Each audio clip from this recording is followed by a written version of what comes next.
वसई न्यायालयासमोर पोलिसांच्या समोर आरोपी मित्राला अंमली पदार्थ देण्याचा प्रयत्न करणाऱ्याला पोलिसांनी ताब्यात घेतलाय।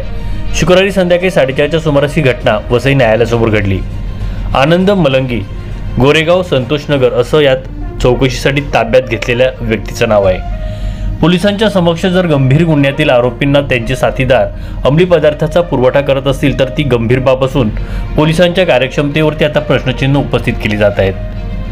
शुक्रवारी सकाळी ठाणे कारागृहातून गंभीर तसेच पोक्सो, फसवणूक आदी गुन्ह्यातील 10 आरोपींना पोलिसांच्या बसमधून वसई न्यायालयात आणण्यात आलं होतं। संध्याकाळी 4:30च्या सुमारास या सर्व आरोपींना पुन्हा ठाणे येथे कारागृहात नेण्यात येणार होतं।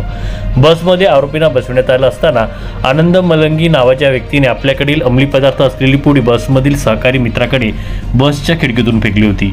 यावेळी तेथील एका पोलीस कर्मचाऱ्याने त्याला हटकलं। आनंद मलंगी यांनी पोलीस आता पकडतील म्हणून घाबरून वसई किल्ल्याच्या दिशेने जाणाऱ्या रोडवर धूम ठोकली। बसबाहेर उभ्या असलेल्या इतर पोलिसांना आरोपी पळाला असं वाटल्याने 4 ते 5 पोलिसांनीही त्याचा पाठलाग सुरू केला। यावेळी काही काळ रस्त्यावरती वाहतूक कोंडी व नागरिकांमध्ये भीतीचं वातावरण पसरलं होतं। पोलिसांनी आनंद मलंगी याला पाठलाग करून फिल्मी स्टाईलने वसई पोलीस ठाण्यासमोरून ताब्यात घेतलाय। आनंद मलंगी यांनी बसमध्ये फेकलेली पुडी मध्ये गांजा सदृश्य अंमली पदार्थ असल्याचं पोलिसांनी सांगितलंय। सध्या आनंद मलंगी याची पोलिसांकडून चौकशी सुरू आहे। असाच काहीसा प्रकार 14 जानेवारी रोजी उल्हासनगर न्यायालयात घडला होता। विठ्ठलवाडी पोलीस ठाण्याच्या हद्दीतील आरोपी हर्षल सकट याला न्यायालयात आणण्यात आलं होतं। त्यावेळी एका अज्ञात व्यक्तीने आरोपी सकट याला चप्पलचा बॉक्स दिला होता। पोलिसांना संशय आल्याने बॉक्स तपासल्यावर त्यात 2 स्लीपर चप्पल होत्या।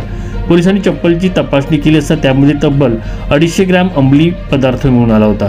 पोलिसांनी चप्पलचा बॉक्स देणाऱ्याला पकडण्याचा प्रयत्न केला असता त्याने न्यायालयाच्या पहिल्या मजल्याच्या सिमेंट जाळीतून त्यावेळी उडी मारून पळ काढला होता।